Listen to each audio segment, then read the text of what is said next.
Dan terima kasih kepada-Mu, sebab Tuhan Yesus baik. Kalau hari ini kami boleh merayakan HUT yang ke-11 dengan sangat sederhana, ini karena kemurahan Tuhan. Kami minta senantiasa anugerah-Mu turunkan atas kami, kekuatan kuasa-Mu Kau nyatakan dalam nama Tuhan kami Yesus Wahamasia, Tuhan dan Juru Selamat kami yang hidup. Kami bersyukur ya, kami ingin mendengarkan sebagian dari firman. Kami berdoa biar kebenaran firman Tuhan ini menjadi nyata, menjadi daging dalam hidup setiap kami. Terima kasih Tuhan. Di dalam nama Tuhan kami Yesus Wahamasia kami mengucap syukur. Amin. Puji Tuhan, shalom. Semangat yang saya kasih di dalam Tuhan, sekalipun kita tidak banyak, tetapi kita bersyukur karena masih ada mungkin sekitar 40-an atau 50 orang yang kita bersyukur. Dan malam hari ini kita lihat di dalam Yesaya pasal 60 ayat 1 sampai yang ke-7. Ya, saya berdoa, saya dapat firman Tuhan ini, bahwa inilah waktunya, inilah saatnya untuk kita bangkit. Waktunya sekarang ini untuk kita bangkit. Kita akan membacanya bersama.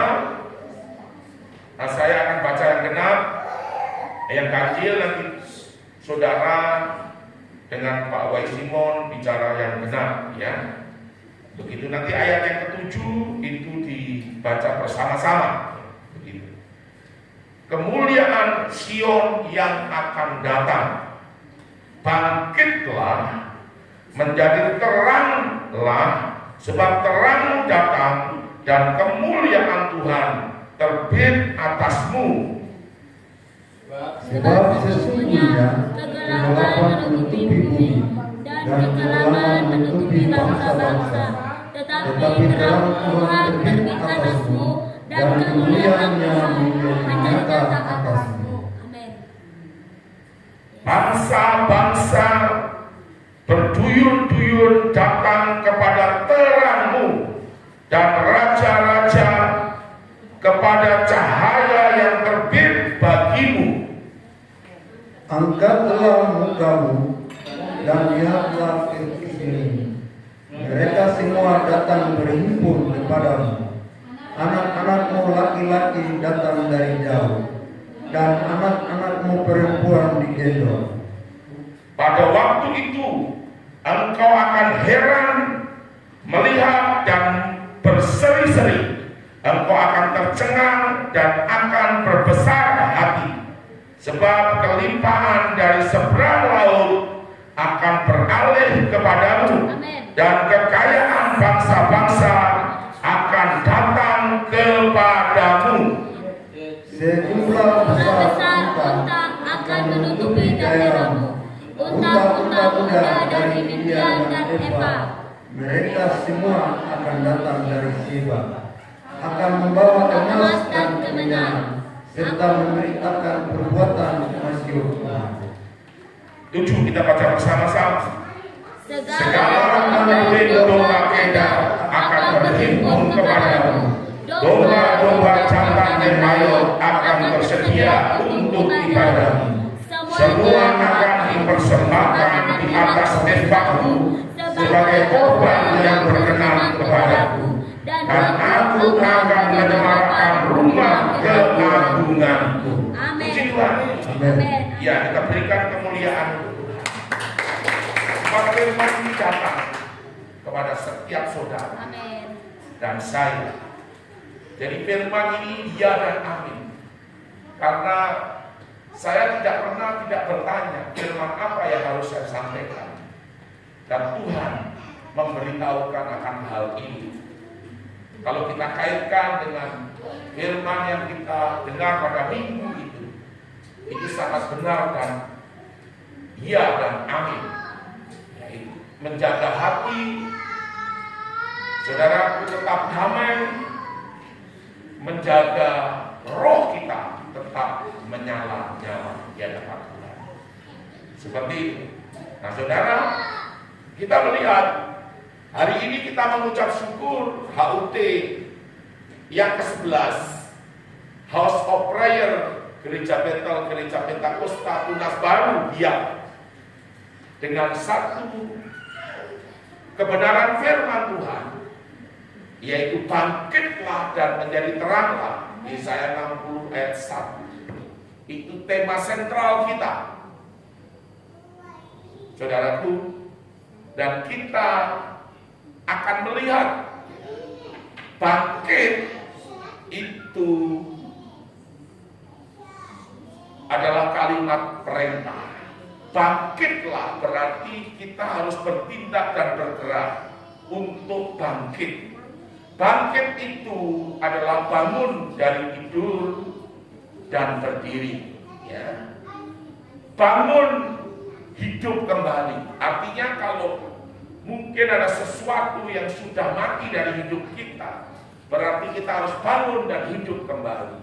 Lalu bangkit itu juga punya arti timbul dan terbit. Jadi saudaraku, tidak ada pilihannya. Berarti kita harus melangkah dan bertindak. Apa yang kita lakukan selama ini, ya saudaraku, sudah benar. Dan kita akan terus melakukan, melangkah lebih jauh lagi dengan kita membuka SAP, ya, Sekolah Alkitab Penginjil. Saudaraku, ya, atau School of Evangelism, itu nanti akan membawa dampak besar bagi kota ini. Bahkan kota Biak ini nanti akan menjadi dikenal karena ada SAP itu tadi. Kita terus lakukan, kita terus buka SAP ini sampai nanti modul 4. Ya. Jadi ini modul pertama, kita akan ulang lagi sebelum bulan Juni, kita akan pulang kembali. Nah, bulan Juni itu nanti kita akan masuk di dalam modul yang kedua, yaitu peperangan rohani. Seperti itu. Nah saudara, outbound daripada SAP atau Sekolah Alkitab Penginjil Biak ini adalah kita akan melayani di TKBM. Memang pelayanan ini adalah pelayanan anak, tetapi bersama dengan orang tuanya. Dan bersamaan dengan itu, kita juga akan profetik beras. Jadi setiap saudara yang terbeban karena beras ini cuma 1 kilo, itu kita beri label beras limpah, saudaraku. Karena Indonesia, saudara, memang dalam hal ini bisa-bisa kekurangan beras, tetapi kita berdoa supaya hal itu tidak terjadi. Dengan profetik itu akan mencegah gagal panen. Dengan profetik itu akan mencegah, saudaraku, bencana-bencana yang mungkin terjadi dan menyebabkan tanaman padi ini rusak atau hama dan lain sebagainya. Itu yang menjadi penyebab gagal panen, yaitu bencana, hama, dan faktor-faktor lain yang bisa membuat gagal panen. Dan itu kita doakan beras ini supaya Indonesia itu limpah beras.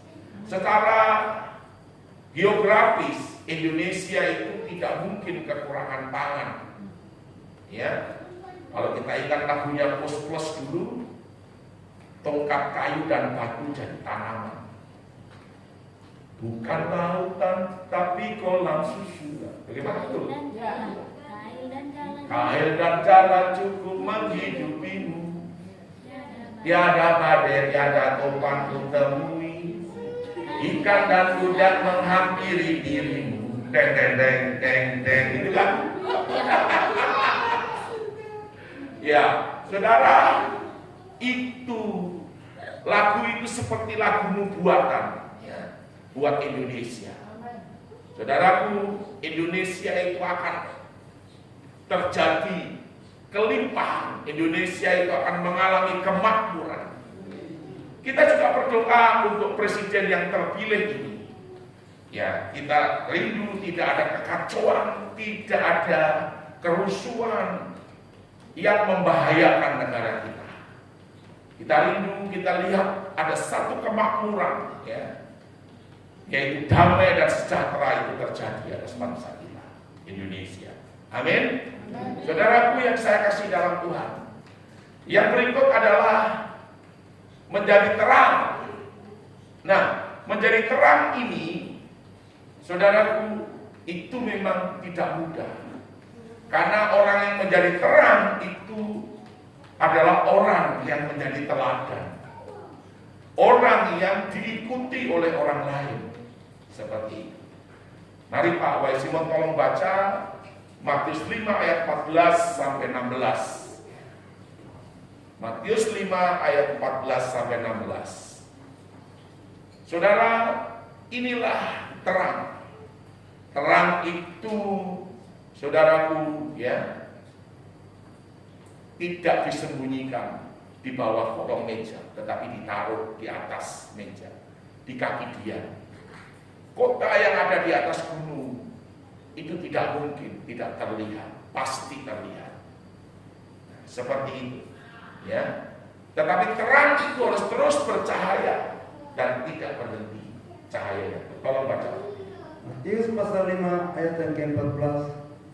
Firman pembacaan, garam dunia dan terang dunia. Ayat 14 mulai. Kamu adalah terang dunia. Kota yang terletak di atas gunung tidak mungkin tersembunyi. Lagi pula orang tidak menyalakan pelita lalu meletakkannya di bawah gantang, melainkan di atas kaki dia, sehingga menerangi semua orang di dalam rumah itu. Amin. Demikianlah hendaknya terangmu bercahaya di depan orang, supaya mereka melihat perbuatanmu yang baik dan memuliakan Bapamu yang di sorga. Amin. Amin. Kamu adalah garam dunia. Garam itu tidak mungkin, saudaraku, menjadi tawar. Tetapi saudaraku, firman Tuhan ini berkata, kamu adalah garam dunia. Kamu harus menjadi garam. Ya, saudaraku. Apalah artinya kalau garam itu tidak bisa menggarami, tapi garam itu menjadi tawar. Artinya tidak bisa menjadi contoh, saudara. Kamu adalah terang dunia. Terang itu akan terlihat. Kota yang di atas gunung itu akan terlihat, akan bercahaya. Pelita itu tidak mungkin ditaruh di bawah meja, tapi akan ditaruh di atas meja, supaya di kaki dia itu terang yang bercahaya. Demikian hidup saudara dan saya. Kita menjadi panutan, kita menjadi teladan, ya, saudaraku. Orang melihat kita itu yang dilihat, saudaraku. Makanya jaga hidupmu dengan baik-baik. Benar, saudara, saya katakan jaga hidupmu dengan baik-baik. Karena dari sanalah, saudaraku, terang itu terpancar. Ya, saudara bukan jadi orang yang tidak bisa memancarkan terang, tetapi saudara menjadi orang yang harus memancarkan terang itu. Seperti itu. Nah, saudara, hendaknya terangmu itu bercahaya di depan semua orang, supaya mereka melihat bahwa terang itu adalah dikatakan perbuatan baik. Perbuatan baik yang kita lakukan itu adalah dilihat dan dipertontonkan. Itu menjadi terang, saudara, yang tidak bisa maut atau kegelapan itu menghalangi, saudara. Nah, saudara, berbuat baik itu adalah buah daripada kasih. Kasih itu ingin selalu berbuat yang baik. Saudaraku yang saya kasih. Mari, saudara, jangan jemu-jemu untuk berbuat baik. Sebab tiba waktunya, tiba saatnya, engkau akan menuai. Amin. Tuhan tidak pernah berhutang, tidak pernah. Kepada siapapun, kepada saya, dia tidak pernah berhutang. Saudara, tanggal 5 atau 6 kemarin saya kaget. Kenapa saya kaget? Karena saya pikir saya masih punya kartu kredit itu, utang kartu kredit itu sekitar 8 juta. Tetapi kemarin kartu kredit saya itu ternyata sudah lunas. Jadi saya cuma bayar saudara 7.500 dan 389.000. Utang kredit itu sudah lunas. Biasa saya bayar 7 juta, 8 juta. Saya sudah perhitung uang saya ini nanti hanya pas dipakai untuk bayar kartu kredit. Tetapi setelah Ibu Lydia atau Mas Beni biasa yang menolong saya untuk membayar kartu itu, saya pikir 7,5 juta, nggak kayaknya 7.500. Lalu saya bilang sama istri saya, kok aneh ya, kok saya tidak tahu kalau ternyata kartu kredit ini sudah lunas. Padahal perhitungan saya itu bulan Mei atau bulan Juni baru lunas. Jadi saudara, malam hari ini juga saya mengucap syukur untuk semuanya itu. Amin. Jadi kadang-kadang kita juga bergumul untuk bagaimana bayar kartu kredit ini. Tetapi semuanya itu ternyata Tuhan atur begitu baik. Amin.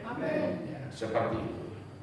Nah saudara, jadi perbuatan baik yang kita lakukan pada saat kita nanti juga melepaskan beras profetik ini, saudara, itu Tuhan perhitungkan semuanya. Saudara, biarpun saudara hanya menabur 1 kilo beras, itu tidak masalah. 2 kilo itu tidak masalah. Ada yang 10 kilo, apalagi. Ada yang 20 kilo, apalagi. Seperti itu. Itu tidak menjadi masalah. Yang jelas kita akan bagikan beras ini menjadi satu tanda nubuatan bahwa Indonesia tidak akan kekurangan beras. Amin. Karena saudaramu juga sama. Saudaramu di 38 provinsi di Indonesia melakukan seperti apa yang kita akan lakukan ini. Amin. Kita lakukan satu perbuatan yang baik. Supaya apa? Bapamu yang di surga itu dipermuliakan. Amen. Bapak itu senang sekali, saudara. Saudara, kemarin, hari ini, kemarin saya datangan tamu. Tapi tamu ini minta sumbangan. Saya bilang, saya punya uang ini sudah ada di dompet ini. Kalau di ATM masih ada. Saya kemarin harus beli bahan bangunan untuk toko sukses. Jadi uang terada, tapi saya bongkar-bongkar, saya dapat uang 30.000. Sudah saya kasih 30.000 ini, sebenarnya saya mau berikan lebih. Kalau boleh 50 lah paling sedikit kalau ada 100. Tetapi karena tidak ada, istri saya ada ibadah PKW, jadi saya bilang sudah, saya minta maaf, saya cuma bisa berikan ini. Seperti itu. Mungkin orangnya berharap lebih dari itu, tetapi kondisi dan keadaan kita yang tidak mungkin. Jadi itu yang saya berikan, saudara. Seperti itu. Nah, hari ini juga sama, ada orang datang, lalu katanya disuruh oleh, ada satu hamba Tuhan yang suruh datang ke sini. Hamba Tuhan, orang ini katanya dia mau menginjil, dia minta megapun. Saya bilang megapun kita tidak ada. Kita yang punya itu, yang kita punya sampai hari ini itu masih belum baik. Nah, terus kemudian istri saya kasih makan, kemudian dikasih uang transport. Saudara, seringkali kita menjadi tujuan orang. Nanti ada orang mau pulang ke Supiori tidak punya transport. Kenapa dia tidak mau datang kepada anggota DPR yang dia pilih? Tapi dia datang kepada Suhada Khalid.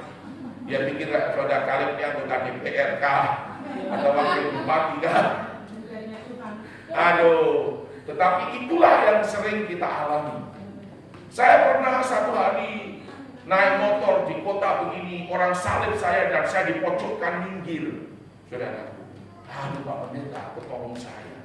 Karena motor saya tidak ada bensin, saya harus pulang ke Supiori. Saudara, kita mau bilang apa? Ya sudah, mau beli bensin sana, saya bilang gitu. Seperti itu, saudara. Jadi itu yang terjadi. itu kita berbuat baik. Lalu saya berdoa supaya Tuhan berkati dia, supaya Tuhan lindungi dia. Saudara, seperti itu. Dan saudara, saya ini bersyukur sekali ya, karena secara ekonomi penghasilan untuk toko sukses itu nyaris tidak ada. Tetapi kita bersyukur karena pada waktu saya ada dalam kelimpahan, itu otak saya bekerja. Saya berdoa, Tuhan, apa yang saya harus buat? Ternyata saya beli aset, ya. Aset termasuk aset rumah kos. Saya ada bangun rumah kos juga, lalu ada ruko. Saudaraku sekalipun banyak mengalami tantangan, tetapi itu merupakan sumber untuk menopang semuanya. Nah, saya bersyukur itu semua karena anugerah Tuhan. Saudaraku, di Surabaya saya ada satu apartemen juga, dan itu adalah anugerah Tuhan karena ada yang menyewa dengan nilai yang cukup tinggi dari semua apartemen. Tapi itu kemurahan Tuhan sekali. Sekalipun uang yang kita pakai itu sudah habis, tetapi semua itu untuk hormat dan kemuliaan Allah. Seperti itu. Saudara, saya bersyukur juga hari ini karena ternyata kartu kredit saya ini sudah lunas. Ya. Istri saya pun juga tertawa, saya juga tertawa. Tertawa kenapa? Karena ini sebuah kemenangan sebenarnya yang kita tidak sadari, kita tidak mengerti kok bisa lunas. Dan dalam hitungan saya itu bulan Mei, saya pernah bilang sama istri saya bulan Mei nanti kok begitu. Tetapi kok tiba-tiba lunas, saya juga heran begitu. Dan itulah yang terjadi. Nah, saudara, dengan perbuatan baik yang kita lakukan, saudara, nama Bapa itu dipermuliakan. Engkau sudah menjadi saksi, engkau sudah menjadi terang. Dan apa yang kita lakukan, Ibu Pasang bersama dengan kita, Mbak Rita bersama dengan kita melakukan hal yang sama, Tuhan pasti tidak akan membiarkan. Ibu Sally, Ibu Desi, Ibu Nia, Ibu Sarlin, kemudian siapa lagi ibu-ibu yang lain ya? Yang lain juga Ibu Nurse ya. Kemudian Ibu Septina melakukan hal yang sama. Yang lain ini masih nona-nona jadi tidak kita sebut. Ya toh. Ibu Nonci juga toh. Jadi saudara, Ibu siapa? Ibu Thomas ya. Ya. Grace ya. Ibu Sunita, oh belum ibu dia.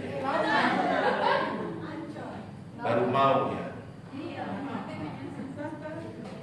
Jadi saudaraku, perbuatan baik kita itu Tuhan tetap perhitungkan. Saudara, walaupun perbuatan baik ini tidak menjadi satu alasan di mana kita bisa masuk surga, tetapi perbuatan baik ini kita lakukan supaya kita mengisi rumah kita di surga. Amin. Rumah kita di surga dengan perbuatan baikmu itu terisi. Ada mahkota yang Tuhan berikan. Apalagi kalau kita menangkan jiwa itu, aduh, ada mahkota yang Tuhan berikan. Rumahmu dihias dengan perbuatan-perbuatan yang baik. Seperti itu. Saudara, dengan perbuatan baik saja kita tidak bisa masuk surga. Kalau kita tidak mempunyai Yesus, memiliki Yesua Hamasyah, kita tidak bisa masuk surga. Saudara, itu adalah satu-satunya jalan. Yesua Hamasyah itu satunya jalan. Yesua Hamasyah itu berkata, akulah jalan kebenaran dan hidup. Tidak ada seorang pun dapat datang kepada Bapakku yang di surga. Aku masuk surga kalau tanpa melalui Yesua Hamasyah. Itu tidak bisa. Lalu Yesua Hamasyah berkata, aku adalah pintu bagi domba-domba untuk masuk ke dalam kerajaan surga. Saudara, itu ada dalam Yohanes 10 ayat yang ke-7. Yohanes 14 ayat yang ke-6, aku adalah jalan. Nah saudara, ini yang saudara harus paham. Tetapi kalau kita sudah punya Yesus, kasih Yesus ada dalam diri kita, kasih Yesus ada dalam diri kita, maka kita akan, saudara, melakukan satu tindakan kasih. Kasih itu identik dengan memberi. Jadi pemberian saudara itu adalah merupakan wujud nyata dari tindakan kasih. Seperti itu. Nah saudara, mari ya.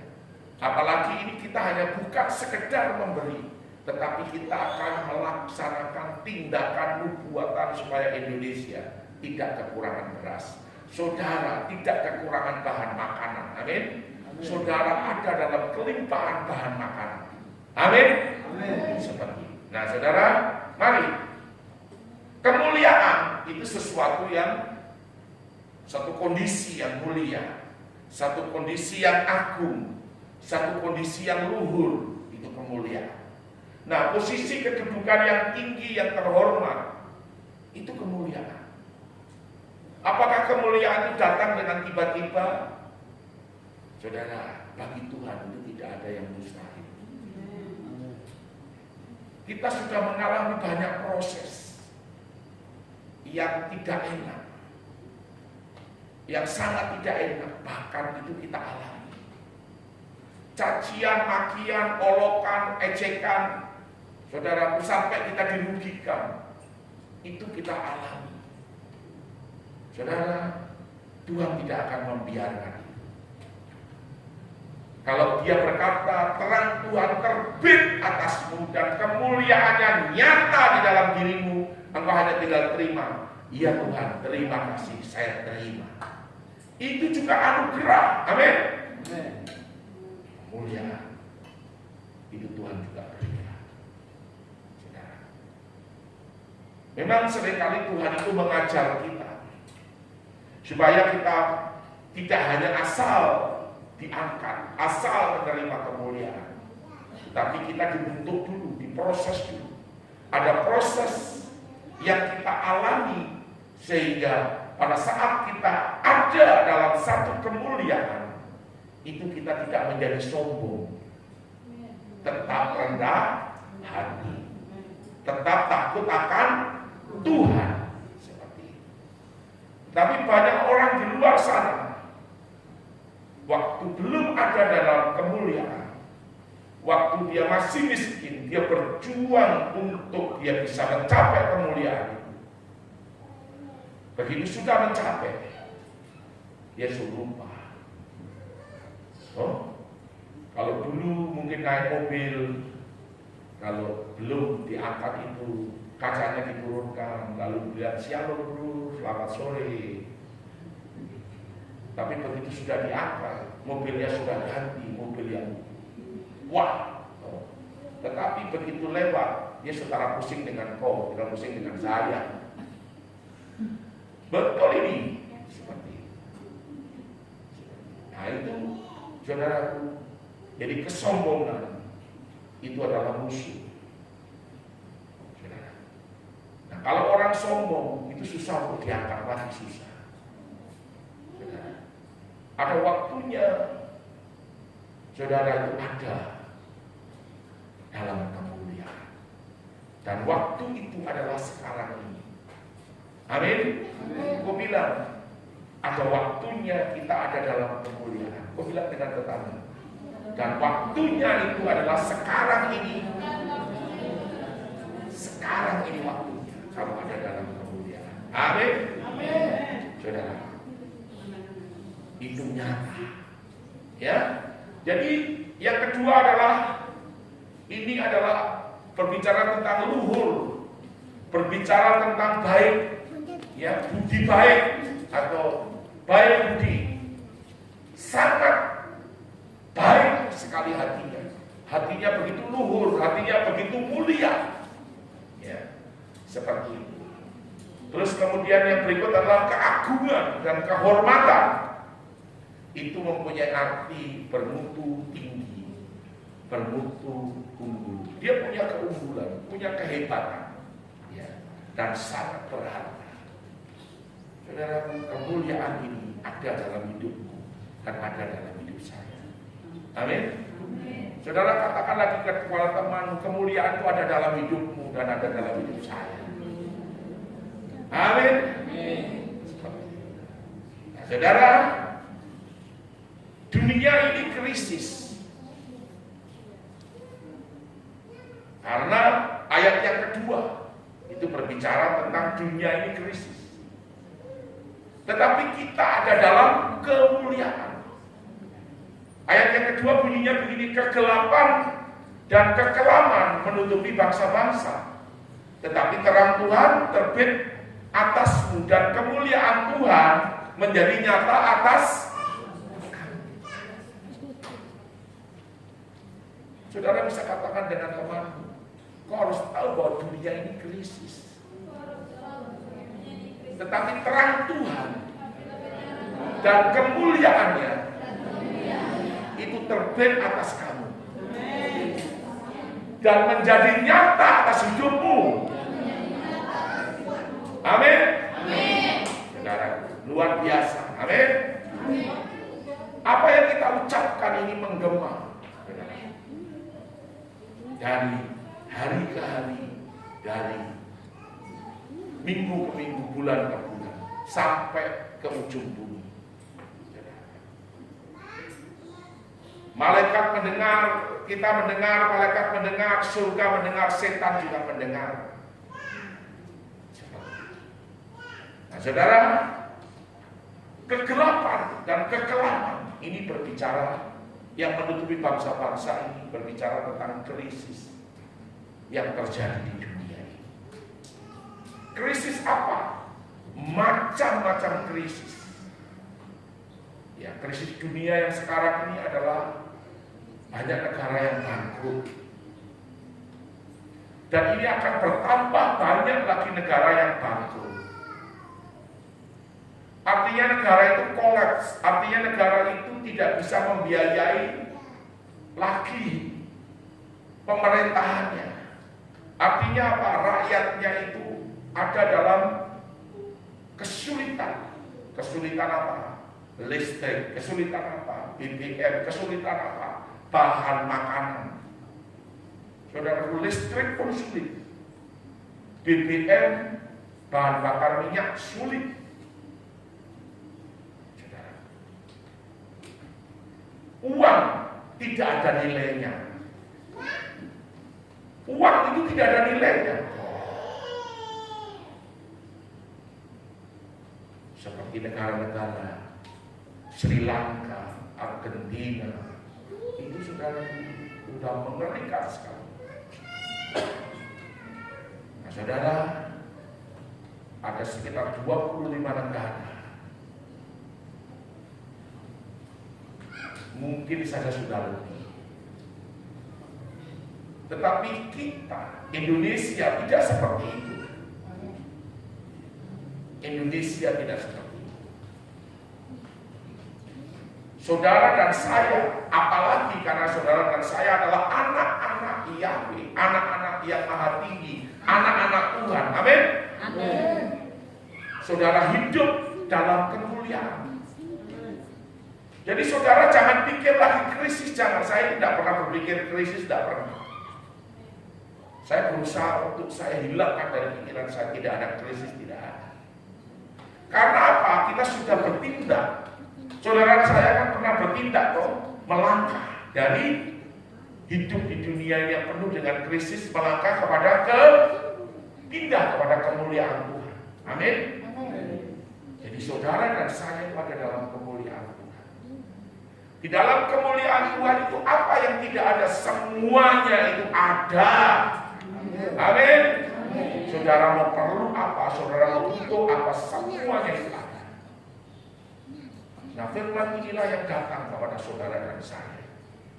bahwa bangkitlah dan menjadi teranglah, sebab terangmu sudah datang dan kemuliaan Tuhan sudah terbit atasmu. Amin. Jadi kegelapan maupun kekelaman itu tidak akan menimpa kita. Kegelapan itu apa? Ada banyak bencana.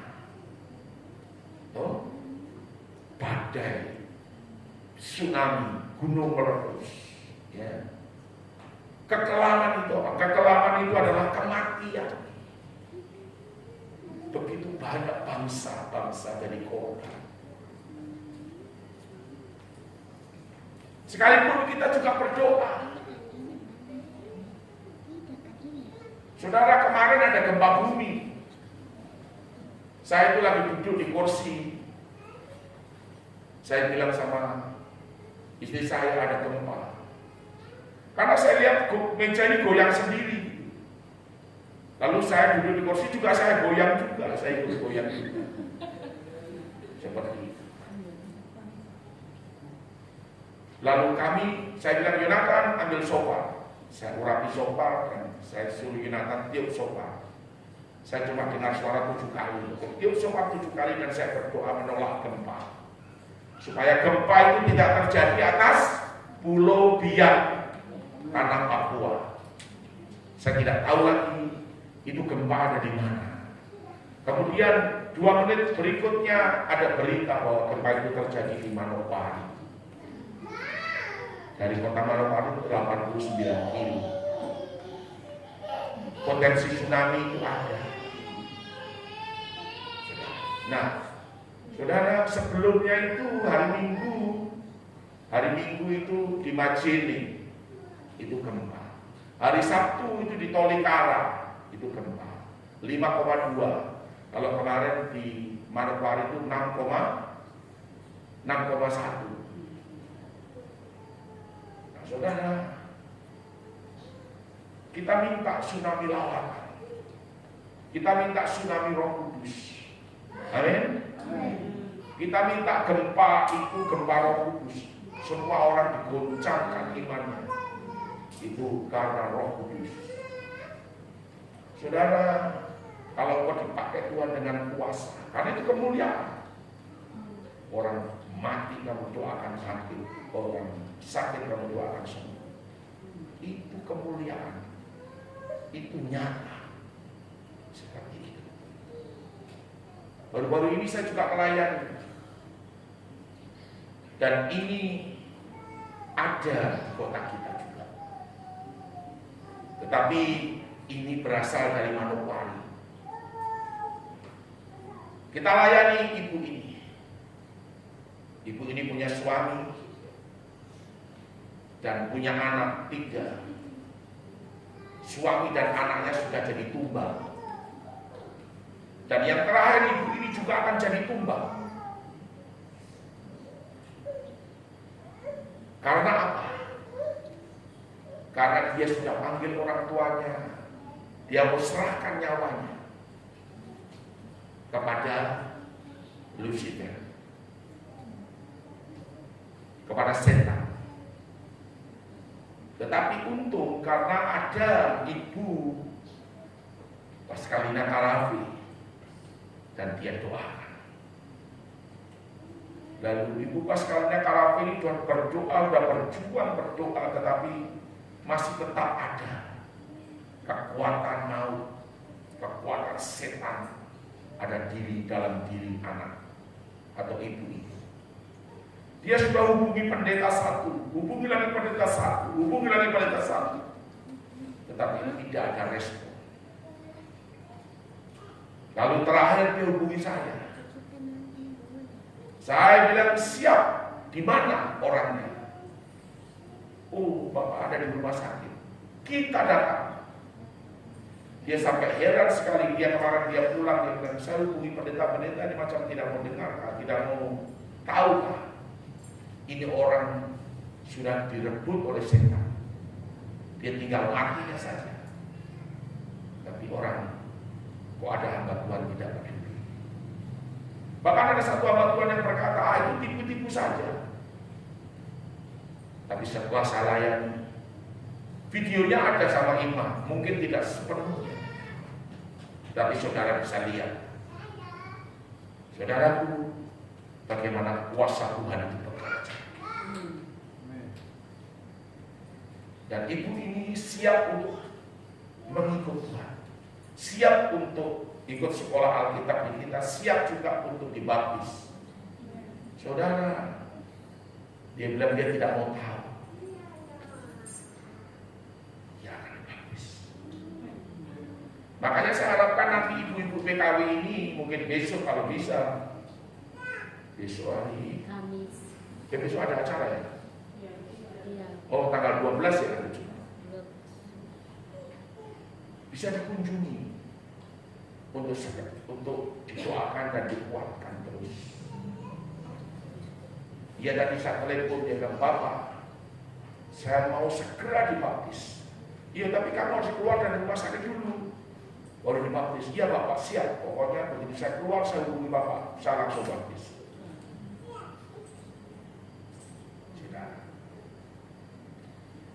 Itu jiwa baru yang diutus, yang ditempatkan kepada gereja kita. Dan orang ini Tuhan akan pakai luar biasa.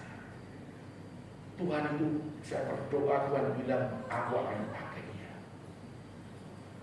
Tuhan akan memakai hidup daripada orang. Dan orang ini berani untuk berbicara. Yang Tuhan cari itu adalah orang yang berani untuk berbicara. Bukan orang yang melempem. Saudara, melempem itu bahasa apa ya? Melempem. Melempem itu bahasa apa? Melempem itu gini loh, saudara. Ini kerupuk. Kalau kita makan, enak.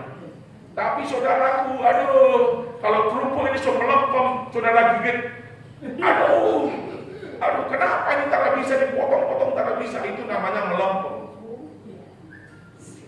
Kerupuk kalau melempem itu, aduh, memang saudara bisa. Kalau kita makan gini juga tarik-tarik begini, aduh, di kerupuk sudah melempem, jadi saudara bisa. Sama dengan saudara. Kalau saudara melempem juga, aduh, Tuhan bilang saudara bisa ini. Mesti harus dipanasi dulu supaya dia tambah tidak melempem, supaya tambah keras. Begitu. Saudaraku yang saya kasih dalam Tuhan. Jadi kita harus kunjungi. Nanti akan berjemaat di sini. Amin. Saudara, ini luar biasa. Dan orang ini kalau kita menangkan, saya percaya nanti jiwa-jiwa yang lain akan datang. Karena dia akan bersaksi, dia akan bercerita kepada semua orang.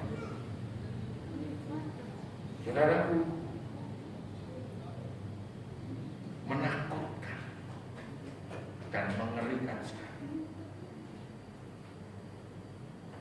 Menakutkan dan mengerikan sekali. Kalau mereka melakukan ritual, itu harus hubungan seks. Ini juga pernah terjadi di Supiori, di area di mana di Kiamdori. Padahal area ini sangat cantik dan saya punya keinginan untuk mengadakan retreat di sana. Lautnya juga bagus, view-nya sangat bagus. Tetapi beberapa waktu yang lalu tercemar dengan satu aliran yang melakukan hal-hal yang menyesatkan seperti itu. Dan itu memang polisi sudah tutup, sudah dibubarkan. Tetapi bukan berarti mereka bubar, itu masih ada. Itu masih ada. Saya tidak mau bicara tempatnya, nanti jadi kontroversi dan itu menjadi persoalan baru. Nah, saudaraku, kita cukup berdoa untuk mematahkan, menghancurkan semua ini. Amin. Nah, saudaraku, kegelapan itu selalu berusaha untuk mengejar, untuk mencari orang-orang pilihan. Ditangkap. Iblis itu seperti singa yang mengaum-ngaum. sekalipun dia sudah tidak punya gigi. Saudaraku, coba kau lihat itu orang yang giginya ompong, suruh makan, kan dia tak bisa. Yang paling bisa makan dia agar-agar pun dia tidak makan, langsung dia telan, langsung haus. Begitu kan? Saudara. Nah, setan ini seperti singa yang mengaum-ngaum dan siap menggigit siapa saja. Menggigit atau menelan? Menelan siapa saja. Dia tidak bisa lagi gigit, tidak bisa karena giginya sudah ompong. Tetapi karena singa itu adalah singa, kalau dia mengaum tetap menakutkan. Kenapa? Papa pernah ajakku toh di Surabaya toh di kandang singa toh. Bagaimana kau takutkan? Tidak. Kau tanya Yunatan saja dia takut. Singa tuh.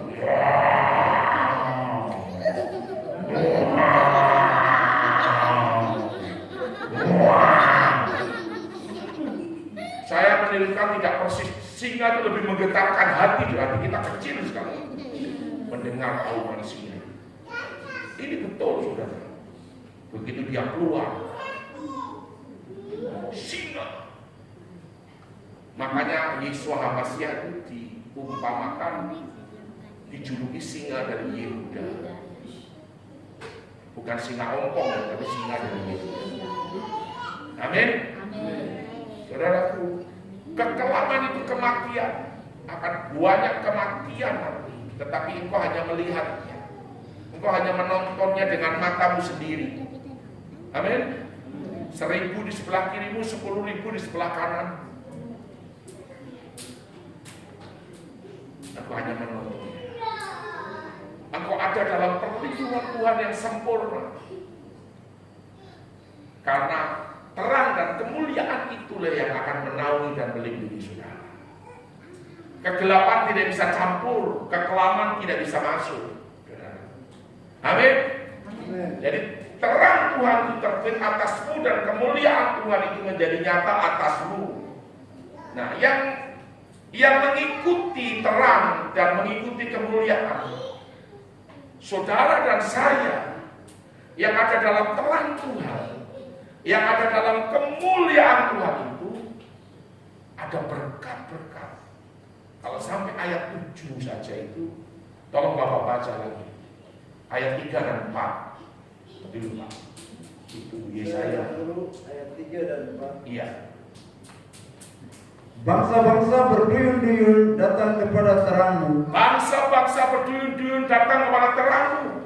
Dan raja-raja kepada cahaya yang terbit bagimu. Dan raja-raja itu akan datang kepada cahaya yang terbit, yaitu terang yang menyala atasmu. Terus ayat yang keempat, angkatlah mukamu dan lihatlah ke sekeliling. Di sekelilingmu Mereka semua datang berhimpun kepadamu. Anak-anakmu laki-laki datang dari jauh. Dan anak-anakmu perempuan digendong. Ini berbicara tentang lawan, berbicara tentang jiwa-jiwa yang ditangkap oleh Tuhan. Dan jiwa-jiwa saudaraku yang datang kepada Tuhan di akhir zaman ini begitu banyak. Saudara siap untuk memberitakan kabar baik? Saudara siap untuk memberitakan Injil? Supaya mereka mendengar dan mereka berbalik dari jalan yang jahat dan kembali kepada Tuhan. Lawatan itu harus terjadi. Indonesia akan menerima lawatan. Indonesia akan terjadi lawatan terbesar dan belum pernah ada di dunia ini. Itu terjadi di Indonesia. Kalau di Afrika itu lawatan itu begitu luar biasa. Bahkan mereka targetkan tahun 2030 seluruh Afrika itu akan jadi Kristen.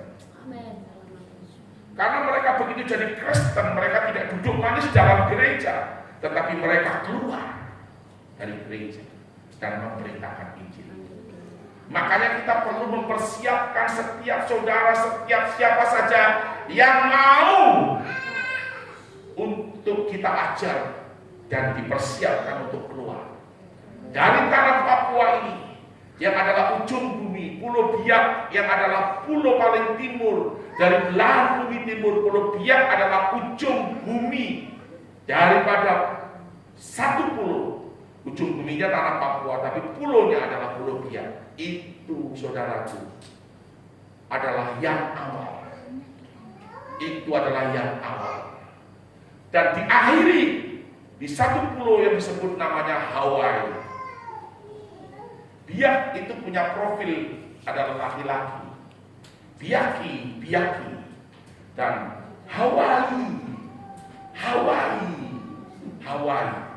Pulau Biak dengan Pulau Hawaii itu punya budaya hampir mirip sama.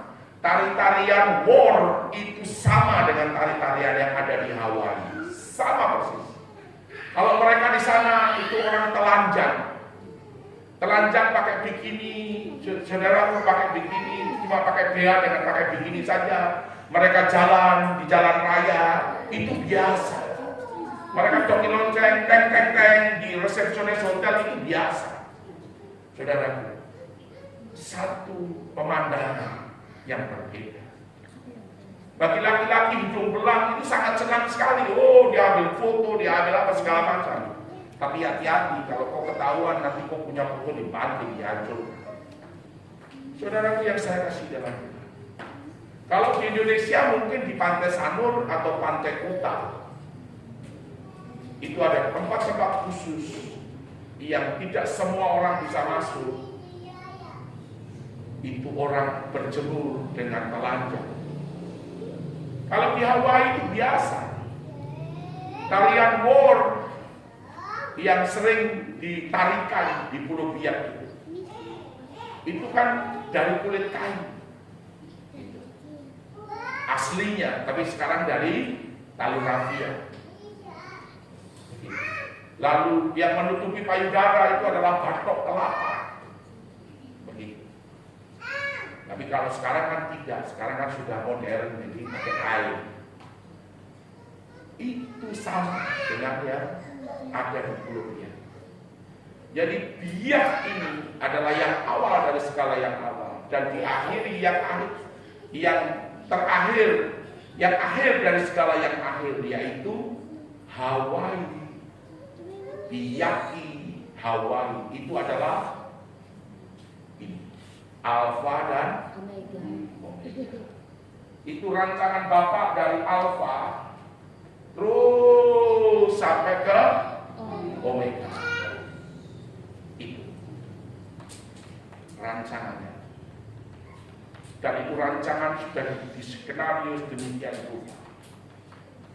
Bapak di surga mau setiap orang tidak binasa tetapi masuk surga. Tetapi banyak orang yang tidak berani mengambil keputusan untuk masuk surga. Buktinya apa?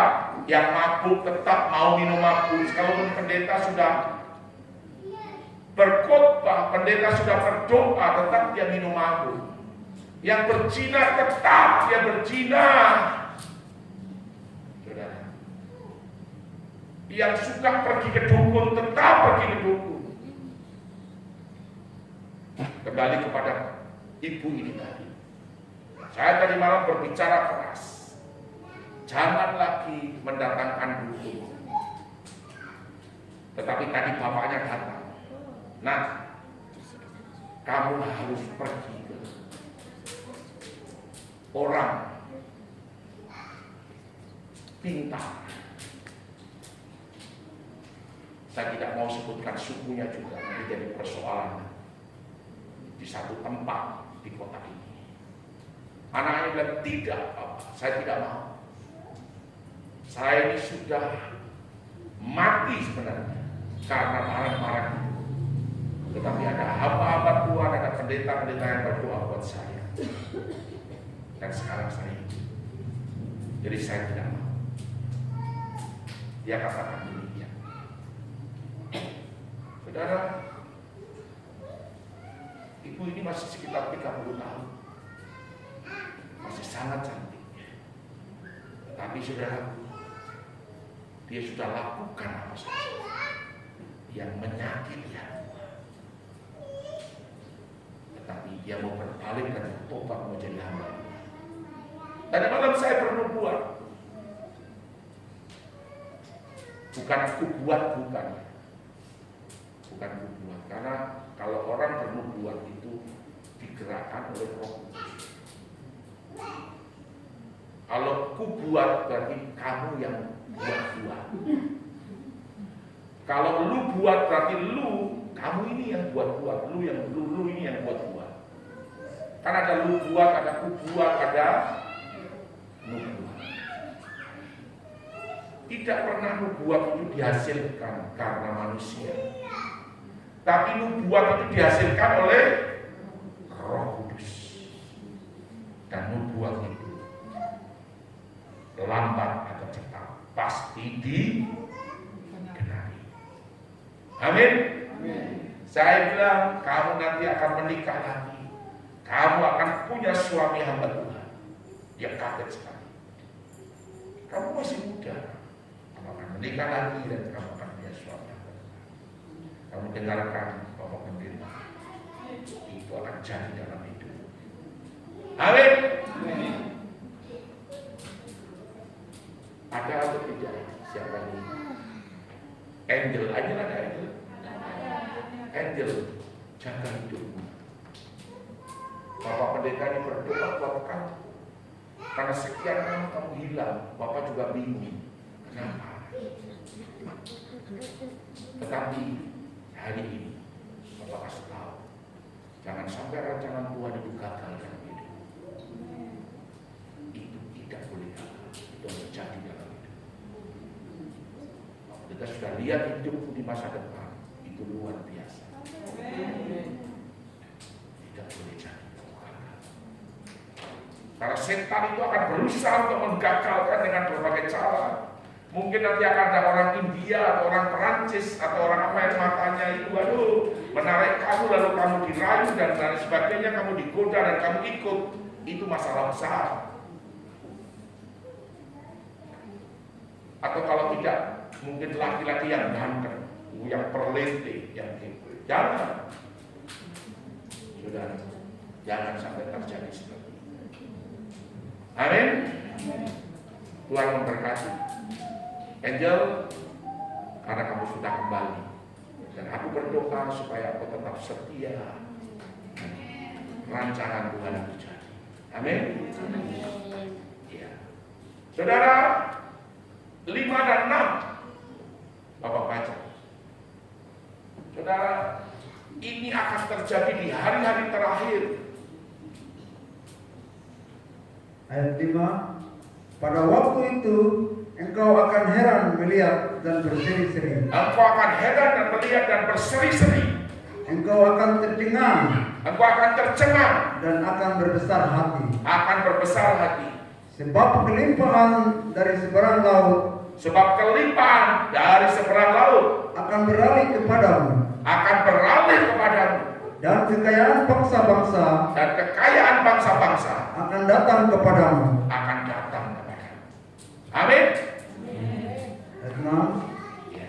Sejumlah besar unta Sejumlah besar unta akan menutupi daerahmu. akan menutupi daerahmu. Unta-unta muda dari Media Unta-unta muda dari Median dan Eva, dan Eva. mereka semua akan datang Mereka semua akan datang dari Sheba. dari Sheba. Akan membawa emas Akan membawa emas dan kemenyan, dan kemenyan. serta memberitakan perbuatan Dan serta memberitakan perbuatan masyhur Elohim. yang masyhur. Saudara. Terus cukup ya? Ya, ayat yang ke-7. Cukup sampai sini. Saudara, pemindahan kekayaan itu selalu terjadi. Yang terakhir adalah pada saat bangsa Israel itu keluar dari tanah Mesir. Orang Mesir itu dengan kemurahan memberikan semua kekayaan kepada orang Israel. Itu pemindahan kekayaan. dari orang fasik kepada orang benar. Dan pemindahan kekayaan ini akan terjadi di akhir zaman kepada saudara dan saya. Sebab itu tertulis dalam firman Tuhan. Makanya Bapak Pendeta selalu bilang unta-unta saya akan datang. Dan itu memang betul, unta-unta itu datang. Saudaraku, lewat pelayanan kita ini, melalui Instagram, melalui Facebook, melalui YouTube, anak-anak PAUD, rumah belajar Shalom, Tunas Baru. Saudaraku, kok bisa ada orang kirim buku untuk anak PAUD, buku untuk anak rumah singgah, buku untuk pelayanan besarnya 3 kubik. 3 kubik. Itu ongkosnya saja itu sudah, saudaraku, 3 juta lebih. Ongkosnya saja untuk datang sampai Rupiah. Tetapi itu dikirim dari pelayanan One Hope dari Amerika yang punya perwakilan dari percetakan langsung. Mungkin dalam beberapa minggu ini kita akan terima buku itu. Dari mana mereka bisa digerakkan? Mereka lihat pelayanan kita dan mereka bilang, ditunjukkan ke teman. Dan temannya itu kebetulan teman saya. Oh, ini teman saya, ini Pak Suwanda ini. Kok kirim saja sama dia? Oh, dia pasti diatur semua itu baik, tidak akan ada yang ini. Saudaraku yang saya kasih, tidak main-main. Pasti ada kekayaan bangsa-bangsa yang akan berpindah kepada kita. Unta-unta dari Median, dari Eva, dari Sheba, dari bangsa-bangsa itu akan datang membawa emas, perak, dan kemenyan. Dan itu akan memenuhi daerah. Itu yang luar biasa. Akan ada kelimpahan, saudara. Karena apa? Kita sudah cukup menderita. Saudara sudah cukup menderita. Saya juga sudah cukup menderita. Sudah cukuplah menderita. Tinggal waktunya kemuliaan itu dinyatakan. Dan kemuliaan itu dinyatakan ya sekarang ini. Saudara tidak akan lagi kekurangan. Tidak akan. Seperti itu. Ayat yang ke-7, ini ayat yang terakhir buat kita.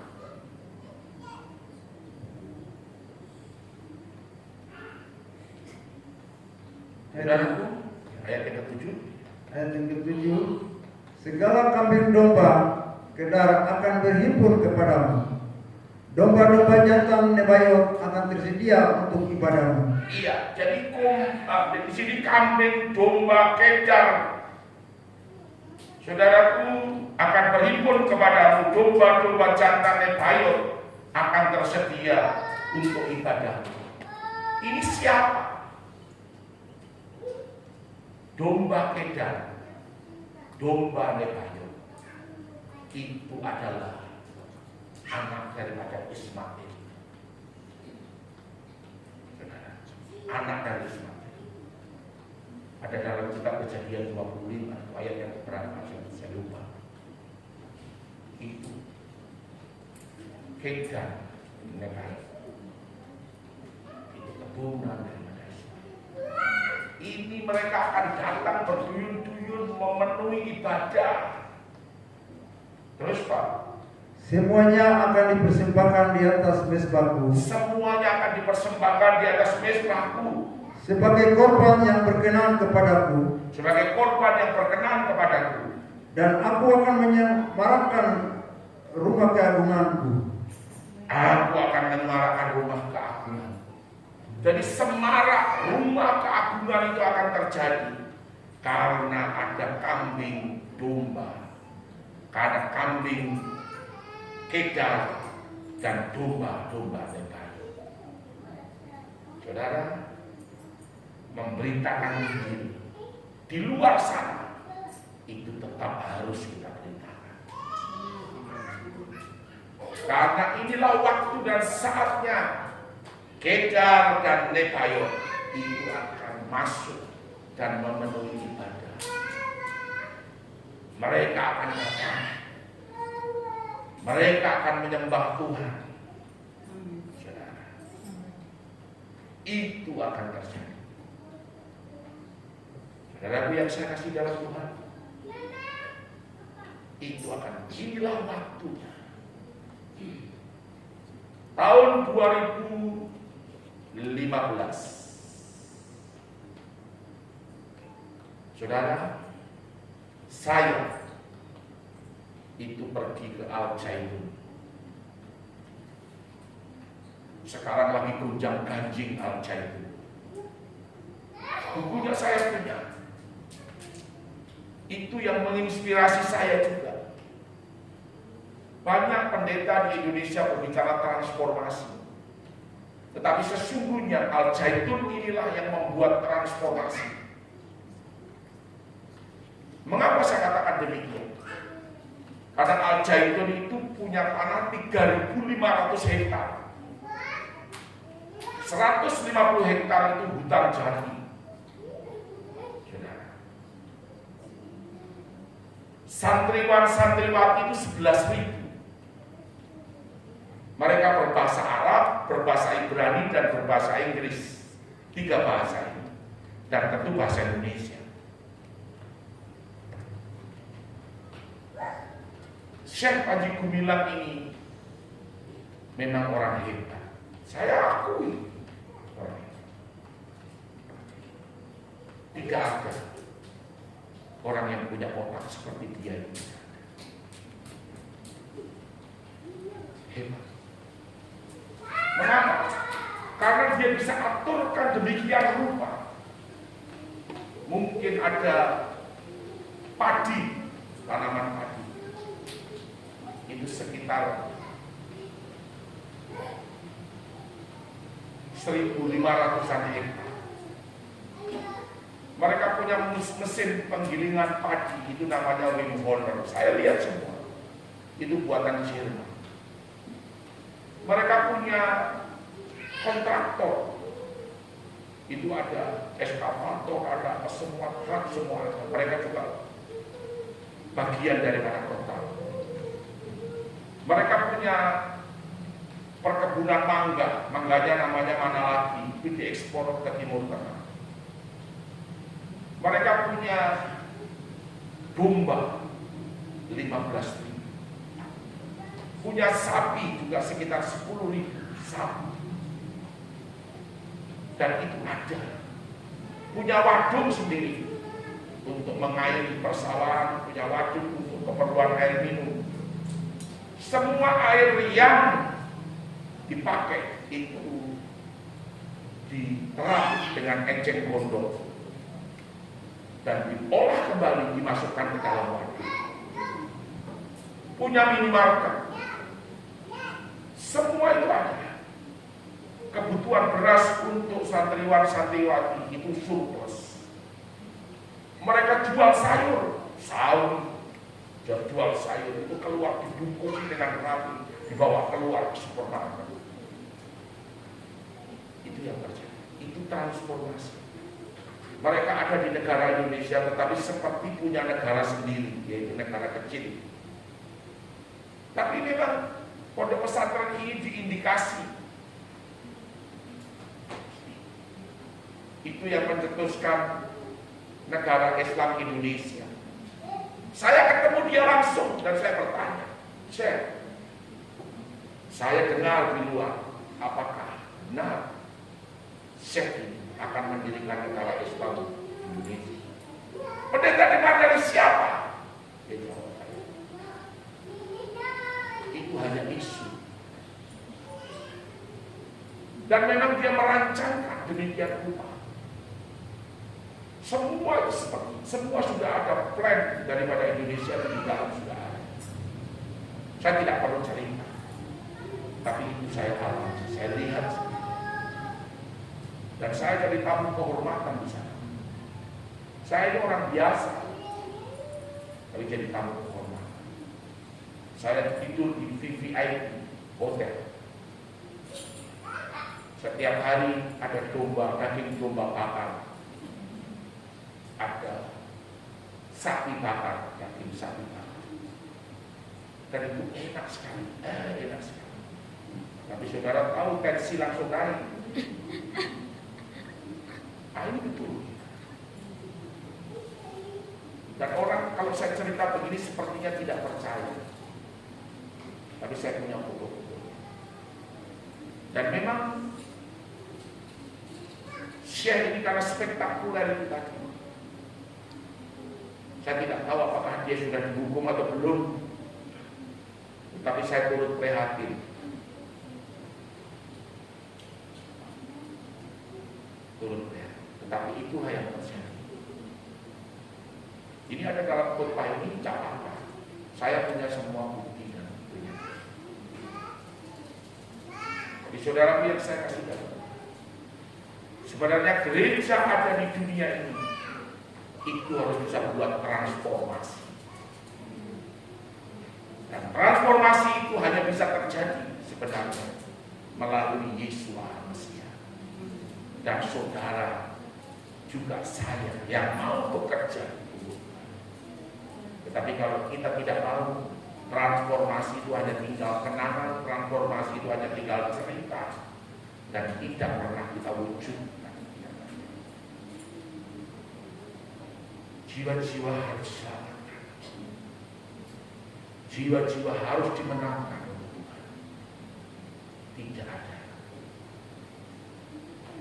yang duduk berpangku tangan dan tidak mau menyelamatkan jiwa-jiwa.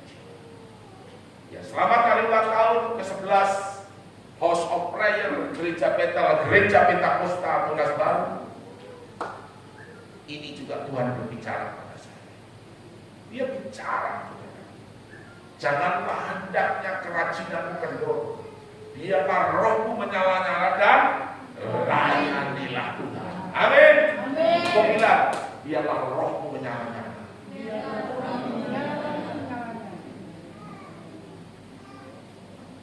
Dan layanilah Tuhan.